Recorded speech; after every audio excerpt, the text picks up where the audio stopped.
বাড়ির ভেতরে অ্যাসিড হামলা মহিলার উপরে।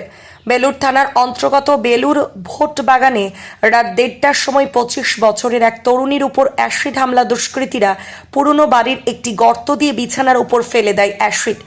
আশঙ্কাজনক অবস্থায় তরুণীকে হাওড়া হাসপাতালে ভর্তি করা হয়েছে। বেলুর থানার পুলিশ তদন্তেই নেমেছেন। এলাকায় চাঞ্চল্য ছড়িয়ে হয়েছে। কয়েক মাস পরে এই তরুণীর বিয়ে ঠিক হয়েছিল। কে বা কারা হামলা করলো সেই নিয়ে তদন্ত শুরু হয়েছে। নাজমিন খাতুন 25 বছরের আক্রান্ত যুবতী। অ্যাসিডের বোতলটা পুলিশ বাজেয়াপ্ত করেছে। এলাকায় ব্যাপক উত্তেজনা রয়েছে। নামানো হয়েছে পুলিশ ও র্যাফ। খতিয়ে দেখা হচ্ছে এলাকায় সিসিটিভি ফুটেজে। এখন অবধি আমরা যেটা কমপ্লেন পেয়েছি আর কি, মানে এখানে 6 জন মোট শুয়েছিলেন রাতে। ওই আপনারা হয়তো ওখানে দেখেছেন একটা ঘুলঘুলি টাইপের বানানো আছে, মানে 7-8টা ইট মিসিং আছে এয়ার সার্কুলেশনের জন্য। তো এনাদের যেটা কমপ্লেন আছে সেটা হচ্ছে রাত্রিবেলা কেউ কোনো অ্যাসিড জাতীয় কোনো ছুঁড়ে ফেলে, এই আছে। বেসিক ইঞ্জুরি একজনেরই আছে, সে হাওড়া হসপিটালে আছে, আর তার মায়ের মডারেট ইঞ্জুরি আছে, বাট ঠিক আছে না এখন। হ্যাঁ, না না, সবই তো জাস্ট ইনভেস্টিগেশন শুরু হলো, অ্যারেস্ট আটক কিছুই করা হয়নি এখন।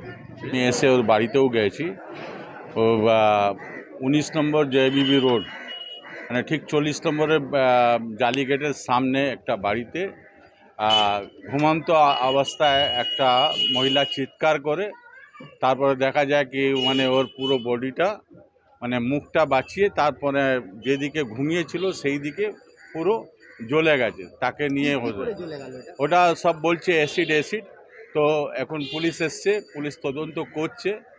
আর মহিলাটা এখন মানে হসপিটালে, হাওড়া হসপিটালে প্রথমে জেসওয়াল হসপিটাল যায়, ওখান থেকে ফার্স্ট এড করে হাওড়া হসপিটালে পাঠিয়ে দেয়। এখন হাওড়া হসপিটালে আছে, ট্রিটমেন্ট ওর চলছে। এটা কি কারণে হতে পারে বলে মনে করছেন?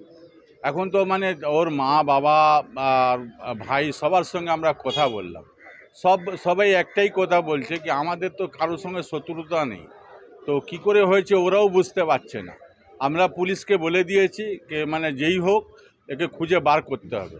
অনেক সিসি ক্যামেরা আমরা দেখেছি, সেটা তদন্ত চলছে। ইনশাআল্লাহ তাআলা মানে এটা আমরা খুঁজে বার করবই করব। এই অ্যাসিড অ্যাটাকটা কেন হয়েছে, কি মনে করা হচ্ছে? এটা প্রেম ঘটিত কোনো ব্যাপার, যেহেতু মেয়ে কিশোরী না, যেরকম মেয়ে আছে আমরা মানে মানে ওইদিকে আমাদের মাথায় যাচ্ছে না। মানে যেরকম মেয়ে আছে, মানে খুব ঘরেলু মেয়ে। ও আগে কলেজে পড়তো, এখন পড়াশোনা ছেড়ে দিয়েছে, ওই ঘরে মানে সেলাই ফেলাই এইসব শিখছে। তো মানে ওর বাবার 4টে মেয়ে, ও প্রথম মেয়ের পরে ও দ্বিতীয় মেয়ে আছে। তো সেরকম আমরা তবু আমরা পুলিশকে বলে যে পুলিশ সব দিক দিয়ে খতিয়ে দেখছে, এবার দেখা যাক। পুলিশ কিন্তু কাজ করছে। এলাকায় দেখা যাচ্ছে প্রচুর পুলিশ র্যাব নেমেছে।